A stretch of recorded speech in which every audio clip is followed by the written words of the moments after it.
continue mo kí gbogbo alẹ́ nǹkan sí pé akọ́lá Jímọ̀ so kájọ wá review intẹ́ni yẹn sọ ẹ jẹ́ lọ sórí email mi nísìn ṣe rí táyé máa fi jáyé kódà tá a bá gba Yorùbá nation a sì máa ní dispute of territorial area kò ń ṣàwà ṣe rí yes it's good to raise those concerns now àná mo ń wo email yẹn ti wá sí bíbá nísìn mo fẹ́ lọ sí program tí mo ń wò ìyẹn Vantage wọ́n sọ̀rọ̀ nípa dispute water China and Philippines mo lọ sórí Google ẹ farabalẹ̀ kẹgbọ́lé on the 22nd of September again go by so because my team bend too much. It's not good for my back. On the 22nd of September 2020, in recorded speech at the opening of the 75th section of the United Nations General Assembly, the Philippine President, Rodrigo Duterte, reaffirmed the Hague ruling rejecting most of China's claim to disputed water and said, the award is now part of international law and beyond compromise and beyond. So what is just there is that there's a dispute. There will always be dispute of territorial, there will be dispute of land, there will be dispute of water. Àwa làwọn ọmọ bíi tí gbogbo ẹ̀ka ilẹ̀ Yorùbá dé. Mo kí ẹ Mr. Lanre Lamina C2J mo kí yín. Àwa àmọ́ bíi tó dé. But àwọn kan máa fẹ́ encroach whether now or in the near future. All these will still be something that there's no way we will not try to fight it back. Ó dàbí báwọn Biafra náà ṣe ń jà tán náà wọn làwọn ní ó dà pé side Bakassi yẹn I don't have much information on that. But mo kàn fẹ́ yẹ kó yé gbogbo ọmọ Yorùbá pé there is no way tí ẹ ní area kan nílẹ̀ Yorùbá tí kò ní wà disputed. But the first thing ta kọ́kọ́ láti ṣe ni pé ẹ jẹ́ àkọ́kọ́ tẹ̀ sọ pé a ti gba territory yẹn tó jẹ́ pé àwa la ni government ẹ̀ ẹ̀yin kọ́ lẹ ni government ilẹ̀ Nàìjíríà nísìn the government is controlled from the center tó ń pè ní federal l'Abuja. So if you are now talking about Yoruba nation ẹ wá ń sọ̀rọ̀ nípa disputed area nínú Nàìjíríà ẹ̀ ń tọ́ra yín you must be joking. We must first be talking about the Yoruba nation first, which is what I said yesterday or day before yesterday because we were off yesterday. We go back to kini meaning sovereignty. Aláti kọ́kọ́ mo kí Mr. Mark Stephen. Àkọ́kọ́ gbọ́dọ̀ gba territory wa padà. Àkọ́kọ́ gbọ́dọ̀ ní àwa la ní sovereignty yẹn. Ṣé rí gbogbo tẹ́ bá ń debate nísìn nípa Nàìjíríà. Tẹ́ wà against àwọn Igbo, tẹ́ wà against àwọn Hausa, tẹ́ wà against àwọn Fulani àti other tribes. Kò sí nǹkan kan tẹ́ lè ṣe sí because inú Nàìjíríà ni gbogbo wa wà, òfin Nàìjíríà ni gbogbo wa ń lò. Because we believe pé one block in gbogbo wa. So why should you be disputing something that we all own? Because báwọn ṣe rí nìyẹn. The Nigeria today is owned by every one of us. Àwa la kò mọ̀ pé ilẹ̀ Yorùbá ni bíbáyìí. But according to the Nigerian constitution, ọmọ Igbo ní right láti gbé anywhere ní Nigeria. Bí ṣe wà nílùú ìnísìn tí bá ṣàṣe má ṣe wọ́n ní right láti either revoke my reason for being in this country or even say àwọn ò ní fún mi ní status. So gbogbo argument ẹ̀ ń try láti fight nísìn ẹ kàn waste time ra yín ni láti fight ẹ̀ nínú Nàìjíríà kò ṣe fight nínú Nàìjíríà ẹ jẹ́ àkọ́kọ́ pull out kúrò nínú Nàìjíríà ká wá máa sọ̀rọ̀ nípa all these other areas. Tabade wá rí pé bí ẹ lọ́jọ́ iwájú ẹ wá mọ tí Philippines ṣe mo fẹ́ padà sórí ọ̀rọ̀ Philippines yẹn disputed area mo fẹ́ lọ sórí the current news mo ti fún yín ní background ẹ̀ now ẹ jẹ́ ká lọ sórí VOA or ká lọ sórí the Guardian the Sky News. These are some of the mo sọ fún yín pé mi ní international correspondent yín èmi gangan ni media tó fún yín ní in tó ń lọ lágbàáyé tá máa wá plug ẹ̀ mọ́ Yorùbá nation either for today or tomorrow tá bá rí pé tó bá di ọjọ́ tá bá gba Yorùbá nation we are likely to be having problem pẹ̀lú àwọn Igbo nítorí pé wọ́n ní agbára jù wá lọ àwa lọ líǹkì mọ́ alágbára míì láti fi defeat wọn kí lẹ rò pé Philippines ṣe Philippines mọ̀ pé wọn ò lè bá China jà wọ́n wá ṣe part kan pẹ̀lú America ní 1951 if not 1951 1956 máa kà jáde nísìn kí lẹ rò pé wọ́n ṣe what they did was wọ́n sọ fún America pé àwa àti ẹ̀yin ẹ jẹ́ ká jọ sign part tí China bá fẹ́ gbé ọwọ́ Amẹ́ríkà náà máa dá sí ẹ lọ gbọ́ nǹkan tí Joe Biden sọ. Joe Biden ní tí China bá gbé ọwọ́ pẹ̀lú Philippines òun máa dá síjà yẹn nítorí pé àwọn ní military part. Àwa sì ń sọ̀rọ̀ Nàìjíríà nínú pẹ̀lú àwọn ọmọ Igbo ẹ jẹ́ ká kọ́kọ́ pull out nù. Tá a bá ti pull out kúrò nínú Nàìjíríà ṣe rí gbogbo territory yẹn gbogbo areas tẹ̀ ń wá concern all that will be dealt with. But we are wasting our time. If we were in the same Nigeria and then criticize and want the same other ethnic or indigenous people, we are wasting our time. Ẹ jẹ́ ká kọ́kọ́ gba territory yẹn padà náà kó jẹ́ pé àwa government tiwa ṣe rí pé government ń run nísìn kò ń ṣe government Yorùbá. Government in Nigeria ló ń run láti Lagos títí dé Kwara State. They are representing Nigeria. They are not representing Yoruba as a sovereign nation. Difference tó wà láàrin ẹnìyẹn. Tí ó rà pé tí in understanding yẹn ẹ kọ́kọ́ gbọ́dọ̀ gbọ́ àgbọ́yé yẹn dáadáa pé government tó ń run lọ́wọ́lọ́wọ́ nísìn on behalf of Nigeria ló ń run wọ́n run on behalf of a Yoruba territory. Ìwọ̀nba ló lè ṣe wọ́n bí gbogbo governor yín dákọ́ the only thing tó lè ṣe ni pé wọ́n lè marginalize àwọn ọmọ other Igbos àbáwúsá nínú territory yẹn but ẹ lè sọ fún wọn pé kó má gbé níbẹ̀ ẹ lè sọ fún wọn and even tá a bá gba country wa gan sef ṣé ẹ ní àwọn Igbo tó máa gbé láàrin yín ni ṣé ẹ ní Hausa tó máa gbé láàrin yín ni ẹ ní àwọn other foreigners tó máa gbé láàrin yín ní UK yìí tí bá wọnú building mi láti òkè débẹ̀ yẹn débí báyìí mo lè sọ pé at least give and take láwọn tí mo ti engage pẹ̀lú we have nothing less than 10 different ethnic groups tó ń gbé nínú building kan mo ní láti agree pẹ̀lú wọn ọ̀bá ni àwọn náà agree pẹ̀lú mi ìkan wà nísìnyí kò ń jẹ́ ká gbádùn àtìmọ̀rú èèyàn tó jẹ́ àtìmọ̀rú ẹ̀yà tó jẹ́ tó bá bẹ̀rẹ̀ sí ń play orin ẹ̀ báyìí àti mọ̀ pé lifestyle ẹ̀ nìyẹn but ó ní ìwọ̀nba nǹkan tó lè ṣe wọ́n bíbà bẹ́ẹ̀ dá tó bá dago mẹ́wàá kó play orin yẹn nítorí pé àwa láwọn ọmọ nínú ilé tó fẹ́ sùn èmi náà ìwọ̀nba mo lè ṣe ariwo tí mò ń pa nísìn is because ọwọ́ àárọ̀ ni ìlú yìí bí ẹ̀dá kó máa náà kan ilé ní ilẹ̀ bá fẹ́ ṣú so òfin ló máa regulate gbogbo yẹn tá bá rí pé àwọn tí wọ́n jẹ́ ẹ̀yà yẹn wọ́n ń disturb wa lọ́wọ́lọ́wọ́ nísìn inter lè ṣe ni pé òfin state ló máa fi mú wọn mọ́lẹ̀ but ẹ lè sọ pé wọ́n lè gbé pẹ̀lú yín o mo kí Yàmí Fọláṣadé Òjó ẹ lè sọ pé wọ́n lè gbé pẹ̀lú yín o so gbogbo èyí tẹ́ máa ń bínú pé wọ́n ń gbé pẹ̀lú wa yẹn wọ́n overthrow wa wọ́n fẹ́ gbàjọba mọ́ wa lọ́wọ́ because àwa la ṣì ń tolerate àwa ọmọ Yorùbá a fẹ́ gba sovereignty padà tá bá ti gba government tiwa bí ṣe wà báyìí nísìn tí bá ní mo fẹ́ apply fún iṣẹ́ pẹ̀lú MI5 ẹ mọ̀ tó máa ṣe fún mi èmi ò mọ̀ bí wọ́n máa fún mi níṣẹ́ yẹn as a cleaner mo mọ̀ bí wọ́n máa fún mi níṣẹ́ yẹn as a cleaner but tí bá wá sọ pé mo fẹ́ compete pẹ̀lú proper òyìnbó gangan ọmọ wọn ní fún mi níṣẹ́ yẹn o wọn ní fún mi níṣẹ́ yẹn because wọ́n máa lọ wo rẹ́kọ̀dì mi padà pé láti bo lélẹ̀ ti wá ṣé indigene gangan ni mo kí ẹ Akeem Adio ṣé indigene gangan ni indigene ló máa wà nínú security wa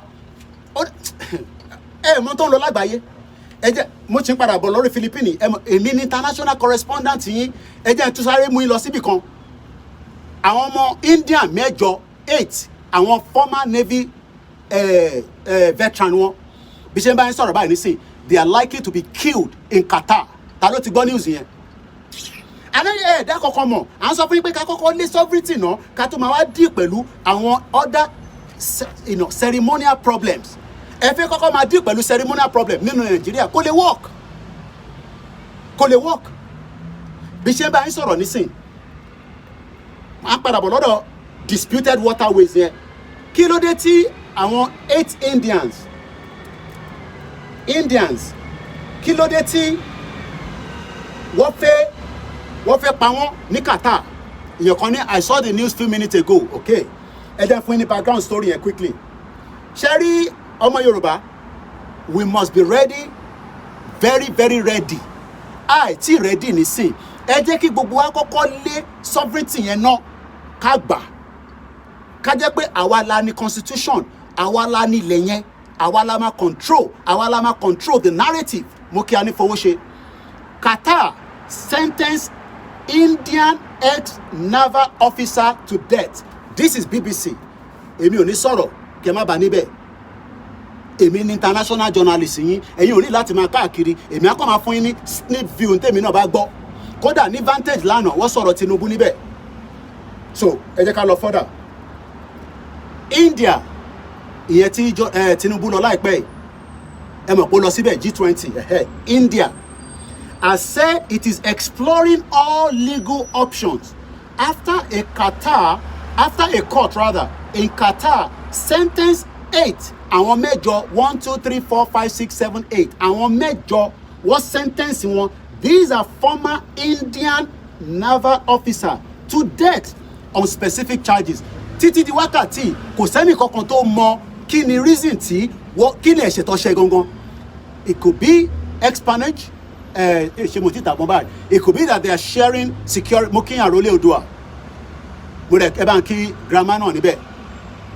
It could be because bóyá àwọn eléyìí wọ́n ti infiltrate Qatar system. Security wọn wọ́n ti dá padà sí India security services. This is something that Nigeria lè ní nísìn. No, oh my God. Àtẹ̀mí tó ń control security wa rárá.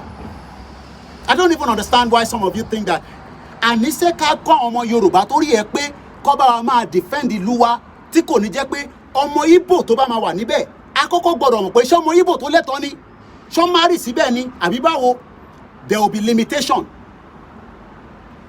Ìlú tí mo wà ní sìn mo sọ fún yín wọ́n ò lè fi mí sí MI5 tó jẹ́ pé security top notch wọ́n ní allow. Ẹ̀mọ́ tó máa sọ wọ́n á ní ṣé wọ́n bí màmá mi sí bíbà wọ́n á ní ṣé wọ́n bí bàbá mi sí bíbà. Now ẹ jẹ́ ká tẹ̀mú yẹn kúrò. Àwọn ọmọ tí mo bí sí bíbà wọ́n tún ní fún wọn láyè. Ó máa ní limitation because wọ́n mọ̀ pé àwọn ọmọ yẹn wọ́n sì lè lóyà sí ìlú tí bàbá wọn ti wá. Òkè tí bá pọ̀ ọmọ mi jókòó ní sí tó bá ń ṣiṣẹ́ pẹ̀lú MI5 ọmọ kí ló ń ṣẹlẹ̀ náà ibi tó wà yẹn ẹ má bínú òun yẹn ó ń reflect wá báyìí ẹ má bínú.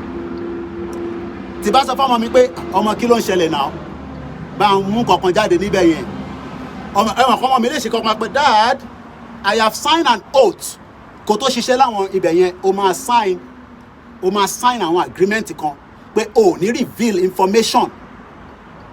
Now tọ́mọ mi bá wá padà fún mi ní just one piece of information tèmi dẹ̀ mú fún kó tẹ̀ jẹ́ pé kí n má mú fún Nàìjíríà olórí burúkú country wọ́n lè má sanwó gidi fún mi kí n wá lọ mú fún bíi China àbí kí n lọ mú fún Russia kí lẹ rò kó ṣẹlẹ̀ yẹn. That is why ẹ̀yin tí ẹ sọ pé ẹ fẹ́ Yorùbá nation àwọn ọmọ yín tó wà nílùú yìí wọn Ọlọ́run á jẹ́ kó rí iṣẹ́ dáadáa o wá rí good job wá rí ẹ má bínú ẹ tẹ́wà ní ọ̀nà àpá àwọn tó tẹ̀wọ́ ẹ̀ ò ní rí kankan mọ́ so ẹ jẹ́ ká move camera yẹn little bit because òun yẹn ti fẹ́ ó dà pé ó ti fẹ́ pọ̀ àbí so ẹ jẹ́ ká rọra gbé báyìí kákọ̀ manager kò sódà pé òun yẹn ti fẹ́ kí ló ṣẹlẹ̀ bẹ́ẹ̀ ní pẹ́ parí ètò ìkọ̀ iṣu mi gan ti rẹ́dì nísàlẹ̀ ok ó ti padà dé ẹ jẹ́ ká jọ manager bẹ́ẹ̀ because òun yẹn ti fẹ́ máa ó dà pé òun yẹn dẹ̀ ti fẹ́ máa kí ló lè tó yẹn kẹ̀ ẹ jẹ́ kákọ̀ manager báyìí ni torí òun yẹn ni so kó má máa wọnú ojú yín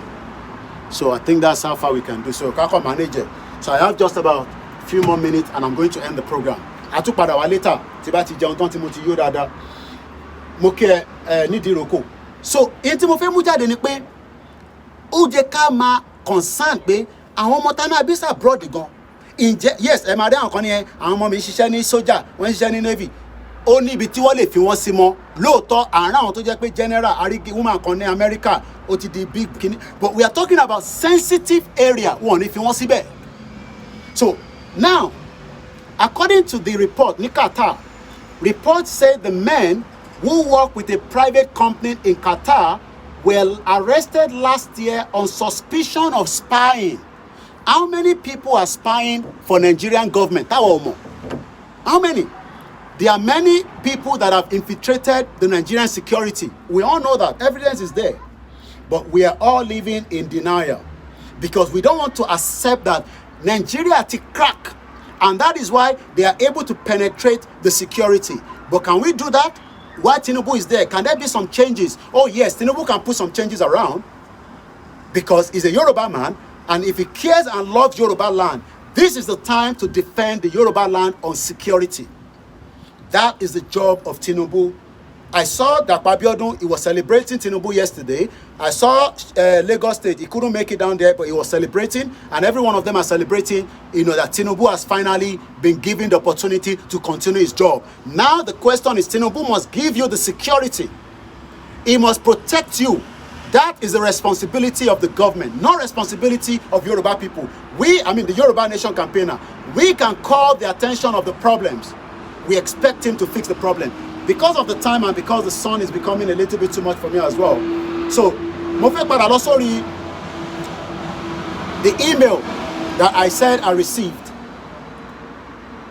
Everybody has the right to be concerned, especially with the Igbos or the Biafrans or the Southeast. But we must remember that there will always be a disputed area even after the exit of Yoruba people from Nigeria. As long as we know that, it is still something that will be worked through international law or through whatever means to resolve our territory. But you cannot be talking about that territory right now when you are still in Nigeria.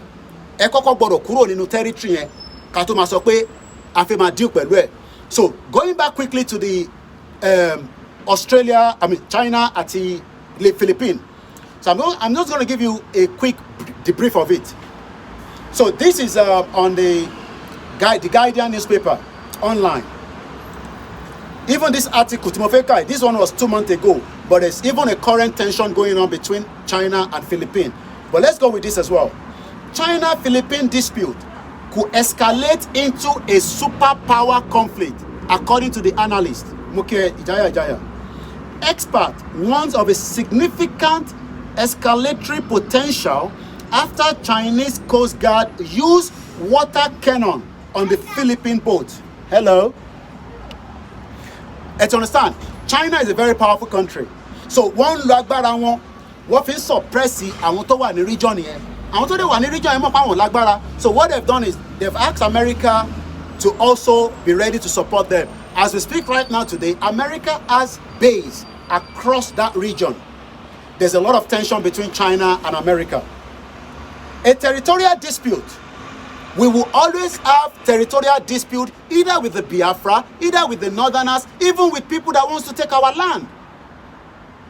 A territorial dispute between China and the US aligned Philippines is at increasingly high risk of escalating into a conflict involving the two superpowers. According to the analysts, I've said, after a Chinese Coast Guard used a water cannon on a Philippine boat, global concern about China's naval activities is growing as the country expands and modernizes its military and shows increased aggression. We will always be talking about aggression of people or those that wants to take our land. But if we do not talk about it now, or no, let me put it this way. If we are saying that, one ralewa, one say this, one say that, the question is, how much can you do while we are still in Nigeria? How much? There's little we can do if we are in Nigeria. Akoko bodo pull out. We must first pull out of Nigeria, and then we're going to start talking about, what join us together. What are the reasons why we want to say that awala lomi yi, ema tu bomi mo wa lowo, awala nibi bayi, and all that we can then start talking. And to by their work, I've been one of international law, I've been international court of law, I've been United Nations, and all these things cannot be resolved very, very quickly. It might take some time. It's going to take some time. But FMI Jaja, Nino Nigeria, if protect interest in Nino Nigeria, whereas Nigeria no lucky go together. So multi-point background here. So the last part I'm going to talk about before we close the broadcast is about this email that was sent to me. Is a lot of concern in that email. I'm not going to give you the name of the person. The person went back to note about the referendum that took place in Finland. And he also highlighted some urgent learning points to note. I'm going to read everything. I might not buy everything the person have said, but these are the concerns that some of you are raising.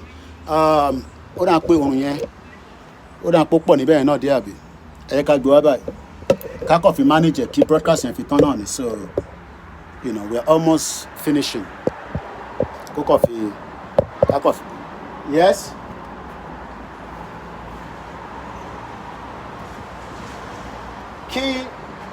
These are the concerns that were raised by, someone that listened to me. I don't know, but they probably just sent this to me.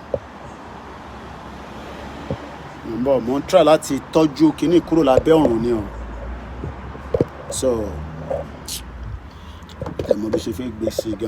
all right, let's just leave it like this. Reflection on reality. It's too much. Our device and so we got to wrap it up quickly, so that we can go. There were a few things highlighted. I'm going to tell you the ones that were, highlighted, and there's other brief around it. It talked about Tinubu and Biafra referendum in Finland. Further emphasis. Number one, Biafra, whether we Yoruba like it or not, will gain independence before the end of 2025. I say, Ise. Number two, with the Yorubas who are benefiting from Nigeria, holding Nigeria hostage, the Biafra are well planned on all fronts. Biafra are boldly laying claim to 1/4 of Ondo State and half of Kogi State. Shame on all of us, 60 million. Same shame has started just as during the slave trade. It took the morals of the Monisokwe Oyinbo, Masoni Yoruba, Awon Oyinbo, because Monsignor like him any English name here. So the morals of Awon Oyinbo, people buying slaves to stop slave trade. Number three, Biafra, as stated, when independent, all Nigerian citizens living in Biafra will be granted automatic citizens. Not too many Yorubas or Northerners are in Biafra. It is a trick for the Yoruba nation. I don't know what it means by that. Tabana for everybody in automatic citizenship. Kini ani ṣe pẹ̀lẹ́ ni? Kini ani ṣe pẹ̀lẹ́ wa? Ba ni ẹ ṣe jẹ́ problem yìí. Nígbà tí UK fẹ́ exit European Union, ó ní àdéhùn tó ṣe pẹ̀lú àwọn ọmọ wọn tó ń gbé ní bíbá, ìyẹn àwọn European citizen. Because living here gives them opportunity to continue to live here. So Tabana for everybody in citizenship. Why are you concerned about that? Why should that be a trick? Ìyẹn mo ṣe sọ pé àwọn Yorùbá kan làákàyè wa bá ṣe ń ronú ó yàtọ̀ síra wa. Ẹ jẹ́ ká continue. Yoruba nation will only grant citizenship to the persons with both parents or one parent. Yoruba, anyone born in Yoruba land. You have problem to here. And you call a man run government one. You see why I say that we have problem with some Yoruba people. And you dictate in town of Biafra you can't. In that is their own concern. That is their own problem, not your own problem. Why are we concerned about? And the same thing I want to know. Why must they be concerned about by Yoruba nation? I see them all the time. They are bomb bastard. I see them all the time on Twitter. What like Babi Sugar sorry Twitter streets meaning?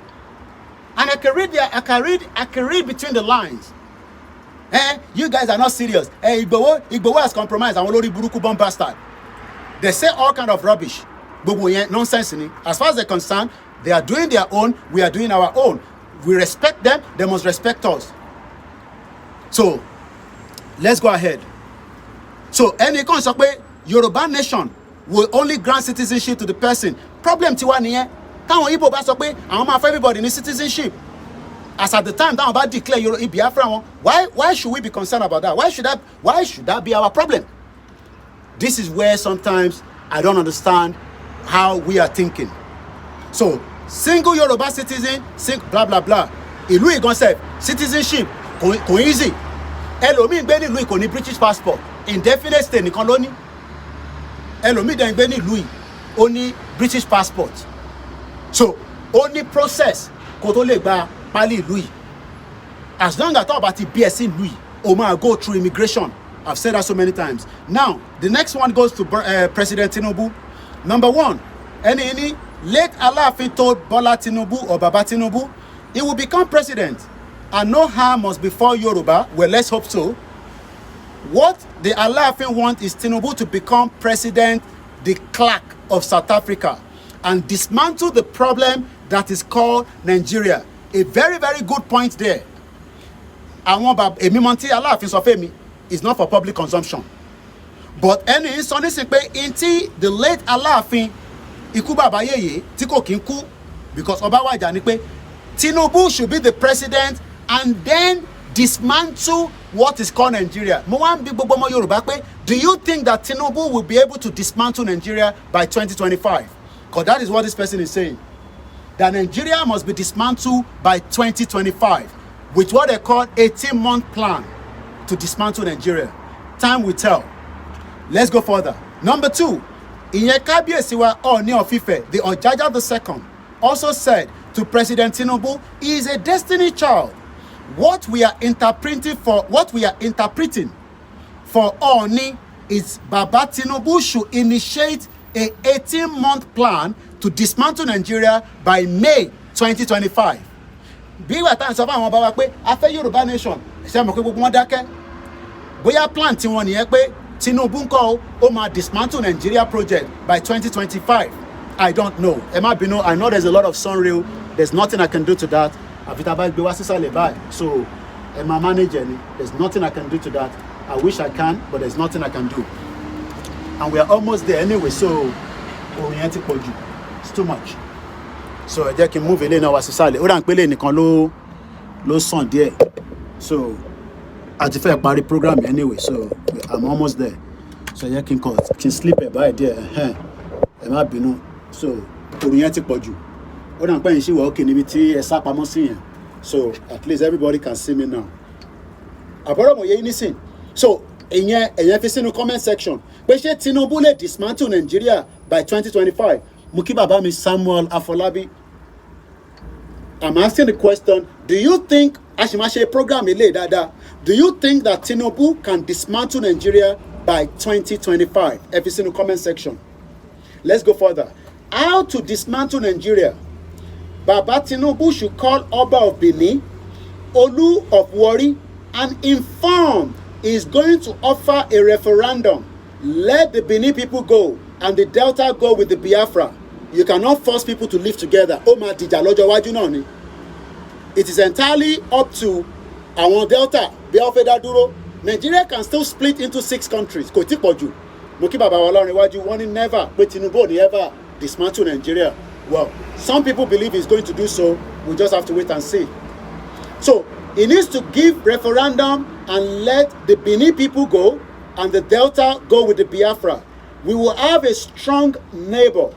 Yoruba still need to keep an eye on Biafra. There's always this friction. We must keep an eye on Biafra. We must keep an eye on Biafra.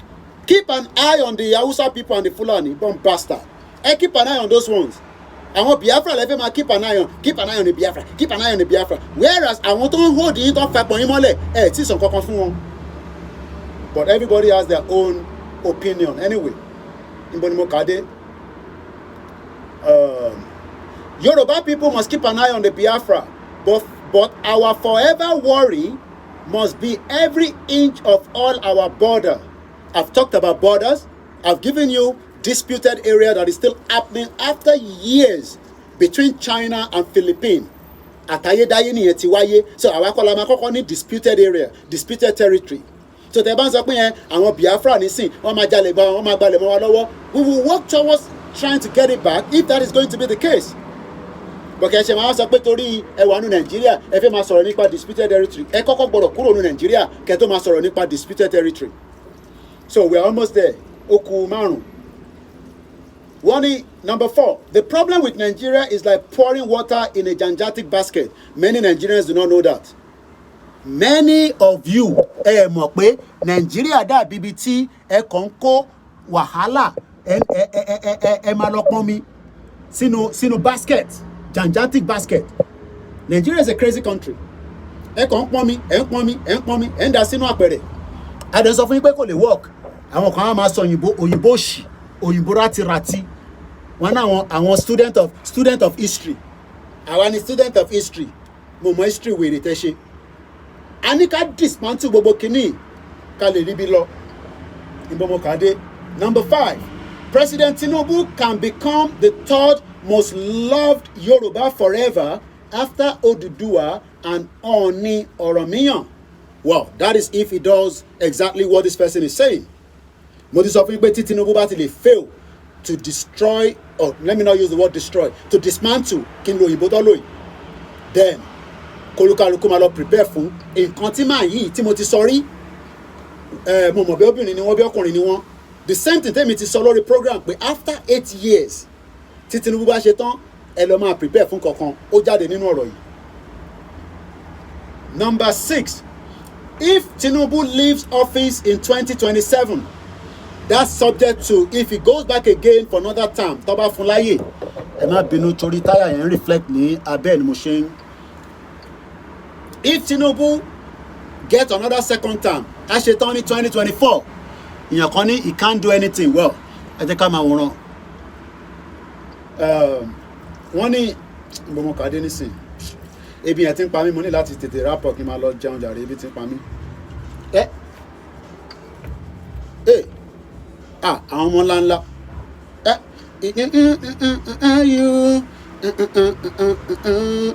nígbà tá a ṣe máa ń lọ́jọ́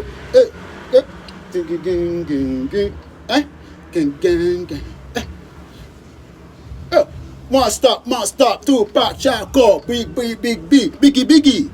biggie eléyìí ni are you Igbo man or Yorùbá olóbìnrin lọ́ba bẹ́ẹ̀ bombasta òun bí mi pé àmọ́ Igbo Yorùbá olórí burúkú wèrè kí ni kàn pẹ̀lú yẹn ṣé mo jọ Igbo ọmọ àlè òun bí mi pé are you Igbo or Yorùbá bombasta ṣé Ọláyọmí jẹ́ Igbo wèrè dádì ẹni kọ lọ bí Igbo ní mi àbí Yorùbá bombasta ẹ̀yin ọmọ kéékèèké tẹ́ máa wá sórí social media ó bá dẹ̀ pẹ́ gbọ́n nìyẹn kò ní da fáwọn tó bí ẹ bombasta ẹ jẹ́ ká continue jàre lórí burúkú òun bí mi pé bẹ́ẹ̀ ni ẹ tẹ̀ ní láti ní kó lọ bèè lọ Google kó lọ bèè lọ dádì ẹ̀ pé Ọláyọmí kó ìkìṣẹ́ ọmọ Igbo nàbí Yorùbá ṣé n tí Adéyínká grandson sọ òun lẹ́ mú dání àbí bombasta ibo mo kà á dé jàre so ẹni ní if Tinubu leaves office in 2027 or 2032 and the Yoruba have not become kábíyèsí Elédùmarè ibi báyìí gangan mo ti fi ṣe program ni a whole program ni mo fi ṣe ẹ gbọ́ bíbẹ̀ dáadáa ibi báyìí wà very very important very important kí lẹ́ ń dẹ́ni yẹn lóhùn fún tó ń bi mí pé ṣé Igbo ni mí àbí Yorùbá. Okay, just want to clarify something I heard about your mom is Igbo bàbá ẹ̀ náà Igbo ìyá tèmi náà Igbo bàbá tẹ Igbo olóṣì your mom is Igbo ṣé ó wà níbẹ̀ nígbà tí ìyá mi àti bàbá mi tọ́jọ́ bí wọn wèrè your mom is Igbo bombasta ọmọ Èkó gidi ni mom sí tèmi àwọn tó ń sọ bẹ́ẹ̀ lọ bèrè pé Igbo nìran tí wọ́n ti jáde bombasta anyway tó bá yẹ pé ẹ kàn make clarification ni mo take gbogbo ọ̀rọ̀ mi padà ẹ má bínú ẹ má dàgbà àwọn tó ń sọ jágbajàgba lóhùn ṣé gbà tí ìyá mi àti bàbá mi tó bí mi kalẹ̀ sọ pé Igbo nìyá mi bombasta èyí kan mò ń bú mọ́ nísìnyí o àwọn tó sọ bẹ́ẹ̀ bombasta ni wọ́n ẹ lọ bèrè ní Èkó àwa lè kó kò ń ṣe Èkó bàbá mi ọmọ Ìjẹ̀bú Òde bombasta Adéyínká grandson ló sọ gbogbo jágbajàgba nǹkan lọ́ba ń tu sílẹ̀ nínú prison tó wà at least ó tẹ̀ bẹ́tà nínú prison tó wà ju ẹni tó wà ní Nàìjíríà lọ anyway so mo take ọ̀rọ̀ mi padà ẹ má bínú ẹni ẹ̀ náà ni ó ní you just make my day a máa ń ṣe fàájì ní bíbá yìí so mo take gbogbo ọ̀rọ̀ mi padà ẹ má dáhùn lóhùn àwọn wèrè ọmọ Èkó gidi làwa màmá tó bí mi ní o bọ̀ bàbá mi ọmọ Ìjẹ̀bú confam lọ sí Ìjẹ̀bú Òde kò dọ̀ sọ pé Kóìkì wàá mú ẹ délé bàbá mi Black Lion mọ́ ilé bàbá ẹ̀ kò lè sọ pé ilé bàbá òun lélẹ̀ olórí burúkú bombasta ẹ jẹ́ parí ọ̀rọ̀ ẹ ti ń jẹ́ kí ebi máa pa mí kíákíá mo ní láti lọ níbo ni mo kà á dé so ẹni yìí ní number 6 a ṣe máa ṣe program lé lórí ó ní if Tinubu leaves office in 2027 or 2032 Tinubu máa ti pé 87 years old àgbà ti dé egungun àti weak kò ní dàbí in tó ń ṣe lọ́wọ́lọ́wọ́ mọ́ sí àgbà máa ń dé ni àwa náà nígbà yẹn èmi náà ti máa di bí 60 something ẹ fẹ́ kí n ṣe máa pariwo Yorùbá nation by that and Yoruba have not become mo fẹ́ tàbọn ni o and Yoruba have not become a complete free nation. Yoruba nation is doomed forever. Ọlọ́run ní jẹ́ ká doomed forever. But intern yìí sọ nìyẹn. Màá tún ka bẹ̀yẹn lẹ́ẹ̀kan sí. If Bàbá Bọ́lá Tinubu kí ló dé tí kìíní tó ń yọ̀yọ̀yọ̀ báyìí kẹ́ ok torí fóònù yẹn torí case cover ló ń jẹ́ kó máa yọ̀. No 40 plus ni mí nísìnyàn mo ti pé ẹ̀ ń lé mi léré ni ọmọ kékeré sì ni mí o mo kí ẹ̀gbọ́n mi rúgì mo ti pé 50 o ṣé mo jẹun tó pé 50 years old báyìí níbo ni mo kà á dé náà. If Tinubu leaves office by 2027 or by 2032 and Yoruba have not become completely free nation, Yoruba nation is doomed forever. Baba Tinubu will be blamed forever until the world ceases to exist, because it is Emilokan that the Fulani used to trick Yorubas to remain in slavery. So, number 7.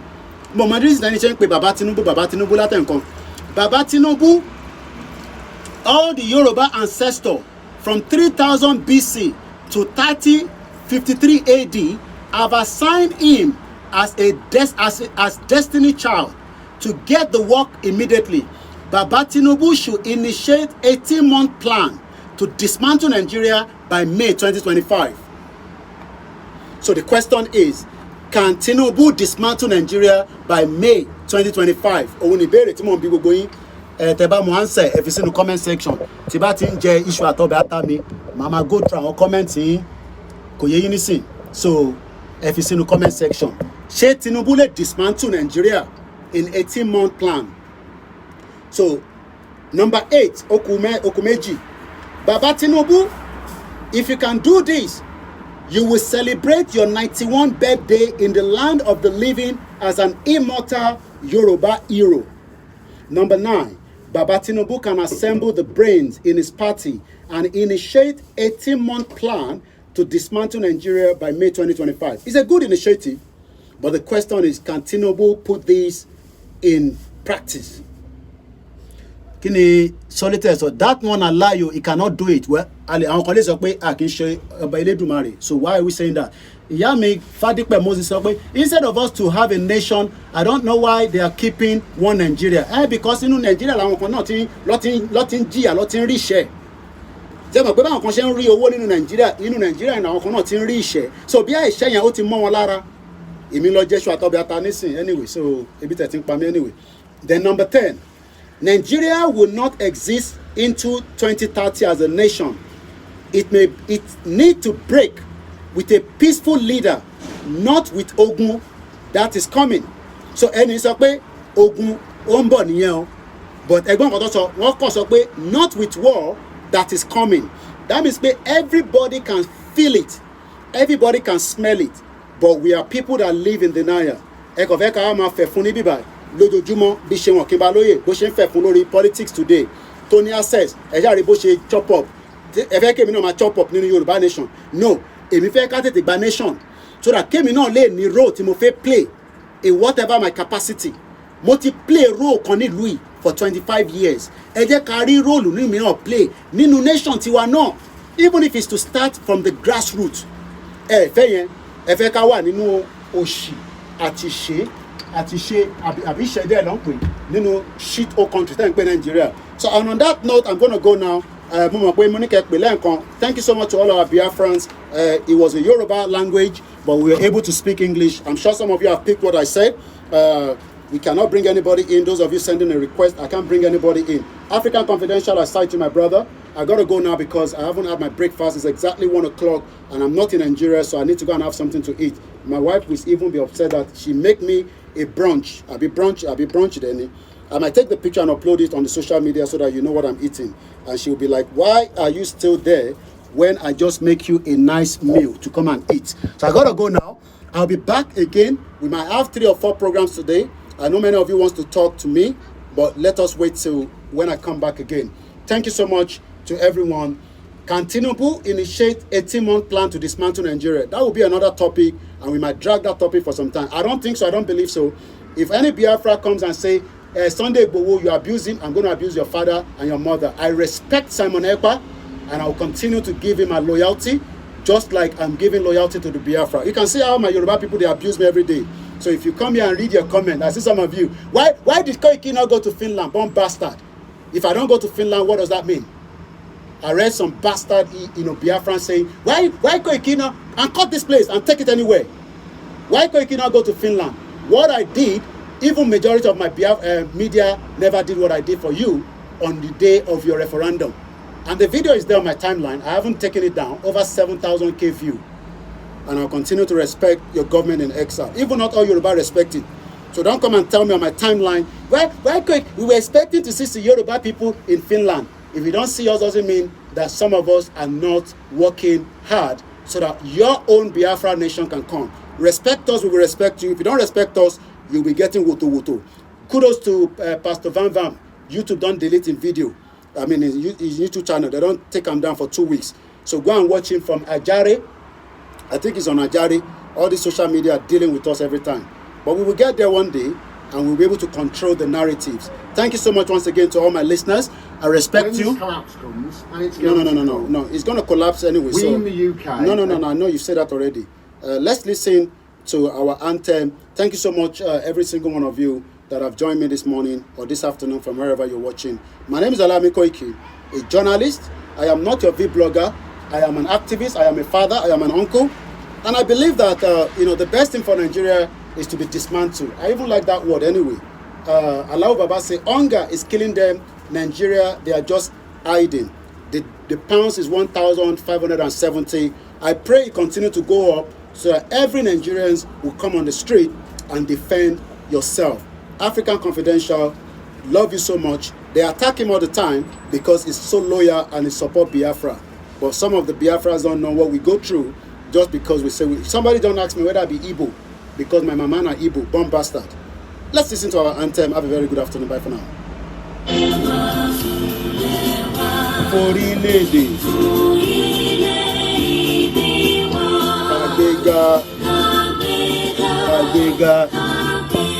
Kàgbéga ìgbàgbọ́ bàtì bẹ̀rù ká ṣiṣẹ́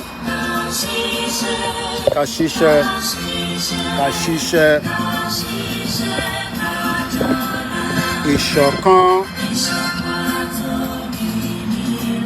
ní kẹjẹ. Tẹ̀síwájú fọ́pọ̀ ire àtòhun ọmọ Odùduwà. I put all the phone on the laptop. I should have done this is, I didn't think about that. Ìwọ ni ìmọ́lẹ̀ ògo adúláwọ̀. Àwa ni o.